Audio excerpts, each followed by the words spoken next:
For the first time in history, drug-related deaths have passed gun deaths in the United States. Over 50,000 deaths in the past year alone. We're on a journey today to save one life if we can. It's not going to be easy, but we've assembled a team. The first with us is a great friend of the show, Jay Lassiter.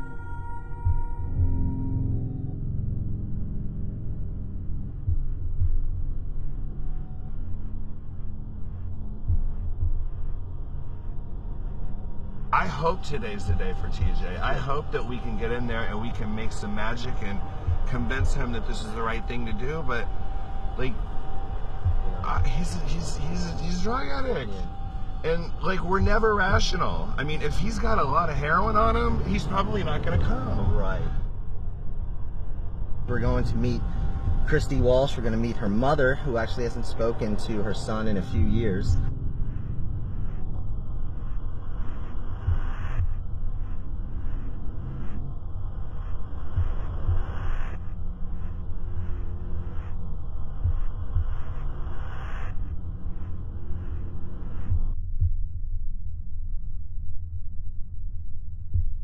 Well, today, we have a family in here.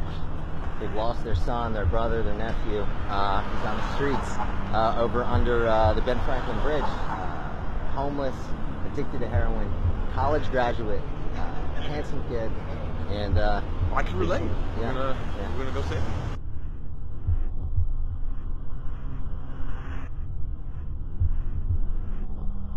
When did you guys first see a change in your brother?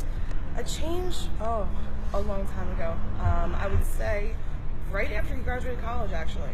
A little more distant, and it just escalated from there exponentially up until this point. You know, and he's a college graduate. He's very smart. You know, it's a testament to it can happen to anybody. What did he start using? When did he start using, and how fast did that kind of get out of hand? I couldn't tell you how fast because he kept it a secret very, very well. A lot of lies. It was pills, it was Percocet, it was Oxy.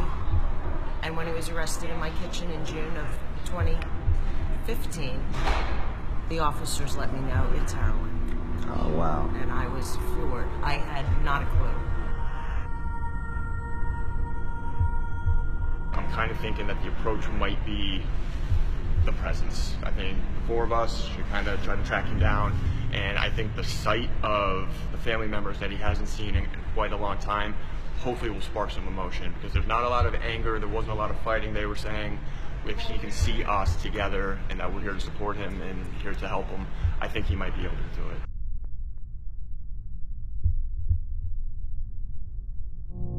How's everybody feeling right now? Excited? Yeah, I'm excited actually. Wow. I'm excited. Yeah, I have a good feeling. We've got a supportive family. We've got treatment waiting for him. We have got an Uber ready to go fetch him right now. He's got a lot of things going for him, and even with all of those advantages, it's still going to be hard. Guys, we got the 99% here in the car. We need TJ to give us that little 5-minute window, and maybe we can save him.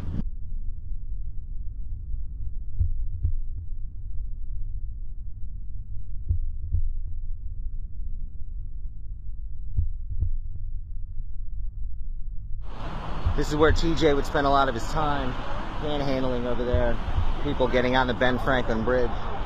We've got the whole team here. We're going to scour the area.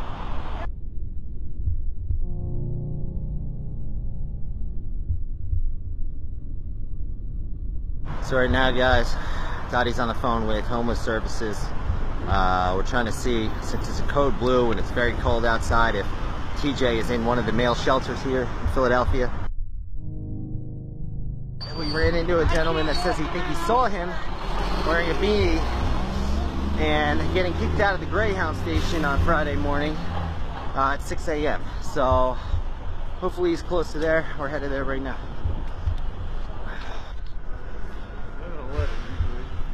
We're actually looking right now for a friend who is a heroin addict. Around here? Yeah. That's the second person to say Greyhound. Okay. Well, TJ used to sleep here, is what this fellow told us. He recognized him. As far as this guy knows, he's now sleeping over where the tow trucks are.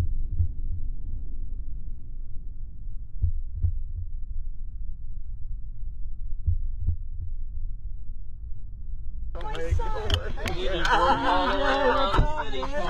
are you?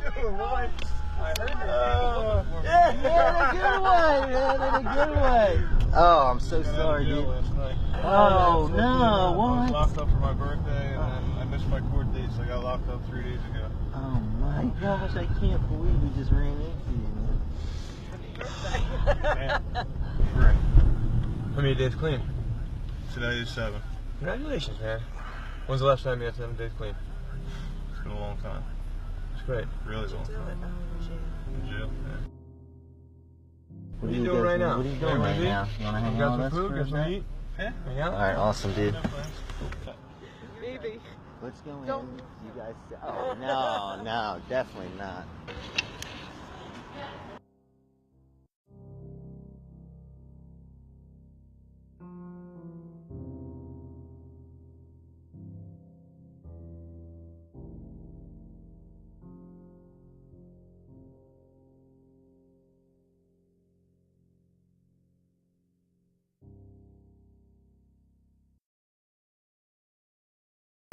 When he was arrested in my kitchen, the officers let me know it's heroin.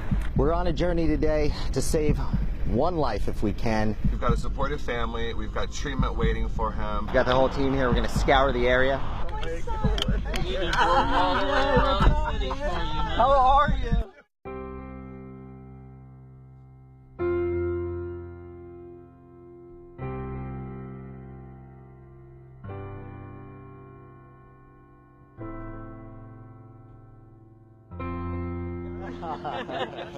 Maybe. Let's go in. Don't. You guys. Oh, no, definitely not.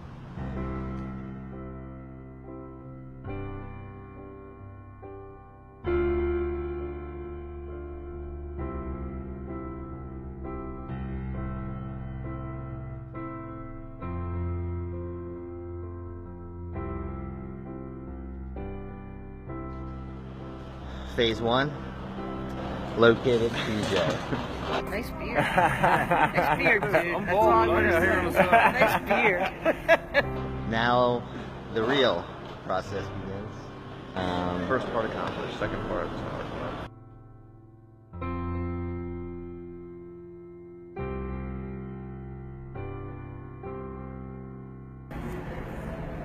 If you had a chance to change some things,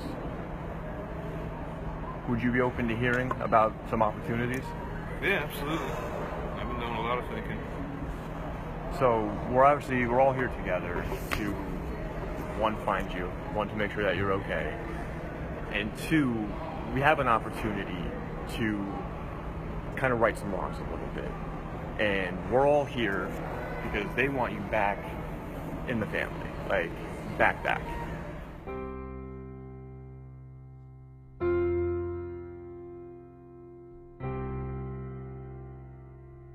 You know, in the past, substance abuse has been a big part of your life, and you know, life may not have worked out the way everyone might have thought. Not at all. And I work for a company called Ambrosia Treatment Centers. It's a national company. It's a really amazing program. And what we're looking to do is offer you a full scholarship to come to our program for a full 30-day stay, free of charge. Really? And then we want to set you up with housing after that and continue treatment through like an IOP program. And then obviously we're going to do this with the support of your family. When can I leave? Right now. Right now. Right now? Right now. Really? Yes.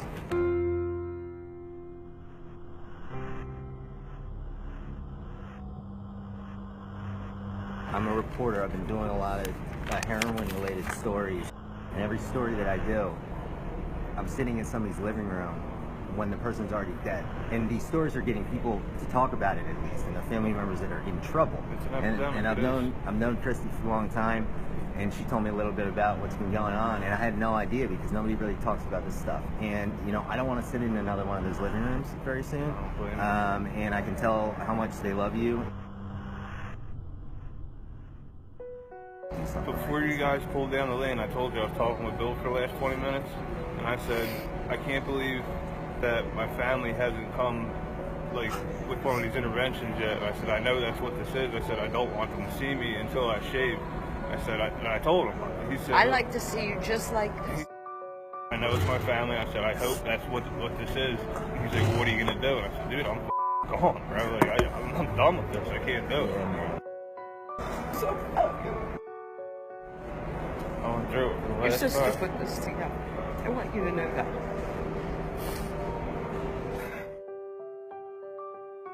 Do you need to be detoxed still? If you got high last night, it's okay. We're not here to judge. Like, we just need to get you. I'm not. We need to get you well. Totally yet. All right, we can get you in detox. It's not a problem. We're gonna detox you, and then you're gonna do 30 days with us inpatient, and then we're gonna help you find housing.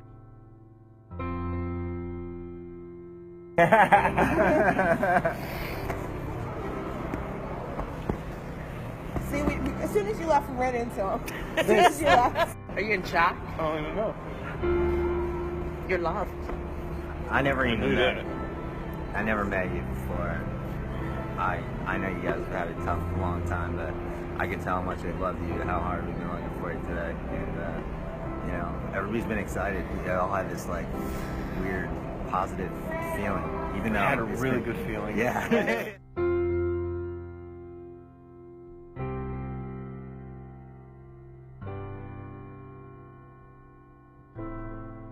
DJ, this is all about you. It is. It's not It's us. about our family. You gotta get That family, you're a man. part of. No matter where you go right now and how. I'm done. I can tell you that right now. I'm done. When I heard that you guys were out looking for me, it kind of scared me. But deep down inside, I knew that it was a godsend, and I knew what it was, and I knew that I would accept whatever. Wow. If there was anything that you guys were offering other than telling me I need to get clean. How you In it for doing? the long haul. Good, happy.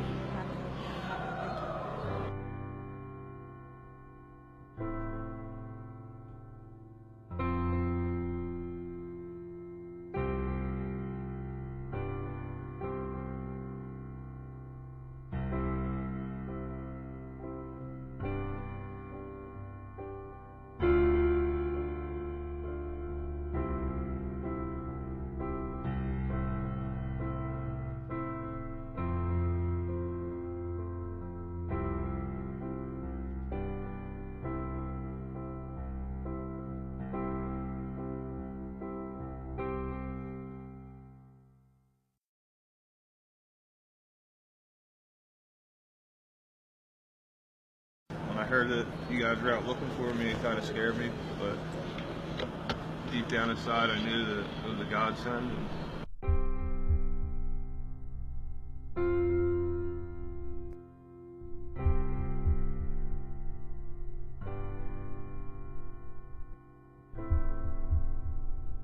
On Monday, I brought you the story of TJ Walsh. He's from West Deptford, New Jersey, college graduate, 33 years old. Found himself using drugs recreationally in college. It was pills, it was Percocet, it was Oxy. And when he was arrested in my kitchen in June of 2015, the officers let me know it's heroin. Found himself homeless a year and a half ago on the streets of Philadelphia, panhandling near the then Franklin Bridge, just for his next score. Hasn't had contact with his family in a long time, who love him and they want him back. So I got in contact with his sister, and we decided to go out and talk to him. That little snowball turned into a boulder very quickly. A treatment center contacted me. They got on the phone with me, and the president told me that if we could find this guy, that they would give him a full scholarship to their treatment facility. So it's 7 days of detox, 30 days of treatment at the rehab facility in Medford, New Jersey. But one, we had to find him, and two, he had to agree to go. What started as 2 people turned into 6. TJ's mother, uncle, and then Blake Saba, he came, he's from the treatment center, and Jay Lassiter, who we all know. Jay was a former drug addict. Blake was a former drug addict, and they both turned their lives around. Jay does drug reform in New Jersey as well. We went out, took 9 hours, couldn't find him, went to all his spots. We end up almost giving up. The sun is coming down for the day, and we make a wrong turn in the car that we were in. And I was like, oh, wait, we missed our turn. He's like, I'll turn around. That street, 200 yards in front of me, was TJ holding a sign up, panhandling for his next bag. How are you? We convinced him to talk, so we sat down in a circle. I'm not sure if he knew an intervention was coming, but it did, right away. What we're looking to do is offer you a full scholarship to come to our program for a full 30-day stay free of charge. Really? And then we want to set you up with housing after that and continued treatment. When can I leave? Right now. Right now. Right now? Right now. Really? Yes.